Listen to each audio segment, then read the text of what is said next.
Okay, good morning students. Let's begin with the topic threshold of hearing. Okay, so let's begin with the definition of this threshold of hearing. यो भनेको के हो यसमा हेरौँ यहाँ लेखेको छ the lowest intensity of sound which a normal ear can hear is called threshold of hearing भनेपछि कतिको साउन्ड चाहिँ एउटा नर्मल इयरले सुन्न सक्छ त्यसलाई threshold of hearing भनेको छ or audibility threshold or standard intensity or reference intensity okay त्यसरी चाहिँ यसलाई क्लासिफाई गरेको छ यसको डेफिनेसन आइदर थ्रेसोल्ड हियरिङ भने पनि ऑडिबिलिटी थ्रेसोल्ड भने पनि स्ट्यान्डर्ड इन्टेन्सिटी भने पनि और रेफरेन्स इन्टेन्सिटी भने पनि लेख्नुपर्ने डेफिनेसन यही हो okay so it is also denoted by I नटले यसलाई डिफाइन और डिनोट गरेको छ so we also take I naught is equal to 10 power minus 12 Weber per meter square. Okay, so this is the tolerance or tolerable to human ear. यो चाहिँ maximum intensity हो maximum intensity को value चाहिँ यति हो I naught को value चाहिँ 10 को power minus 12 हो तर मान्छेले tolerate गर्ने maximum intensity भनेको चाहिँ 1 Weber per meter square को हुन्छ अब हामी intensity र loudness of sound को relation मा जाउँ as we know intensity र लाउडनेस कसरी रिलेट गरेको छ भन्दा यहाँ हेर्नुहोस् त according to Weber Fechner law which states that the loudness of a sound as perceived by ear is directly proportional to the logarithm of its इन्टेन्सिटीको लोगारिदम्समा डाइरेक्टली प्रोपोर्सनल छ that is L is directly proportional to log I or we can also write k into log I where k is called a constant okay where k is constant okay यसको meaning के भयो भन्दा यदि intensity बढ्यो भने loudness पनि बढ्दो रहेछ ओके अब हामी एउटा सर्ट डेरिभेसनतिर जाउँ डेरिभेसन के को गर्न आँटेको छौँ हामी इन्टेन्सिटी लेभलको okay so let's continue with that okay so let's begin with our new topic intensity level अब इन्टेन्सिटी लेभल भनेको के हो यहाँ हेर्नुहोस् त second last line the logarithm value of the ratio of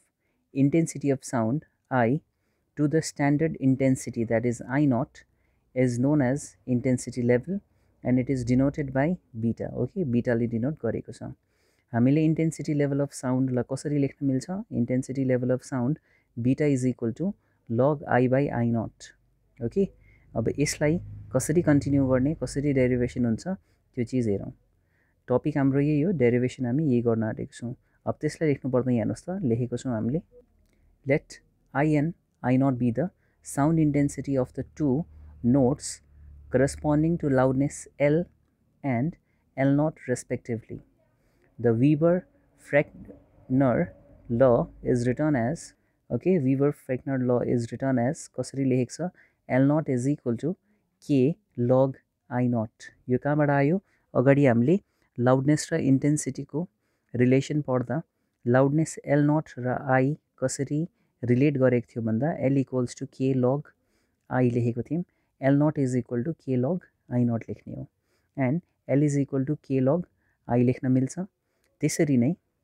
दुईटालाई हेर्नुहोस् त माइनस गरेको छ L minus L naught is equal to k log I minus के लग आई नट दुईटैमा k constant log I minus log I naught k log I by I naught भन्ने term यता आयो okay so यसलाई के लेख्न मिल्छ The value L minus L naught gives the intensity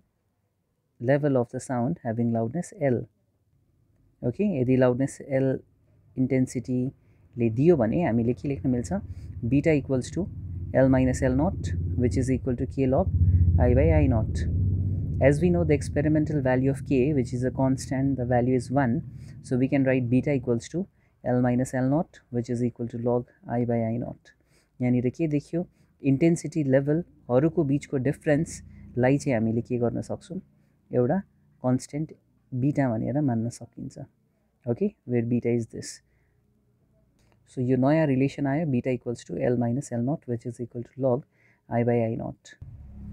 okay त्यसपछि अब हामी आऊँ युनिट अफ इन्टेन्सिटी लेभल यसको युनिट अफ इन्टेन्सिटी लेभल हेर्नुपर्दा युनिटलाई केमा डिफाइन गरेको छ दुईटा टर्म्सहरू छ यसमा one is bel B E L next is decibel DECIBEL decibel okay अब डेसिबल र बेल भनेको के हो हेरौँ द युनिट इज बेल अब यो युनिट इन्टेन्सिटी लेभलको युनिट बेल चाहिँ कसको नाममा दिएको छ in the honour of Alexander Graham Bell. Okay, उहाँको बेल चाहिँ BELL थियो स्पेलिङमा. अहिले हामीले युनिट चाहिँ BEL दिएको छौँ, which who was the inventor of telephone. Okay, so त्यही कन्डिसन अर त्यही टर्ममा अगाडि बढ्दै जाउँ. हामीले अगाडि के लेखेको छौँ, beta equals to L minus L naught which is equal to log I by I naught. होइन, रिलेसन यति आएको थियो भने beta equals to log I by I naught लेखौँ, जसको युनिट चाहिँ के रहेछ, बेल रहेछ. बेल भयो भने हामीले के मानौँ, इफ I